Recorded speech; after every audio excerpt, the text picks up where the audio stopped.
Hi everyone, this is Lucy and today we will be learning how to see your password on YouTube. So basically there are two ways to do this. First one is to go to settings, and once you're in settings, you need to scroll down to find Google services.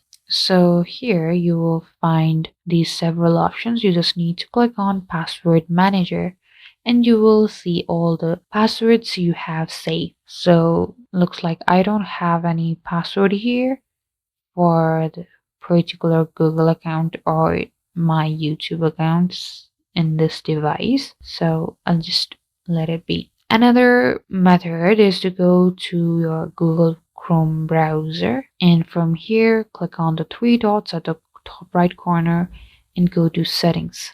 So here you will see Google Password Manager. Click on it and you'll find the password here as well. And that's it. Thank you guys for watching. For more tutorials, don't forget to like and subscribe, and I'll meet you guys in the next video.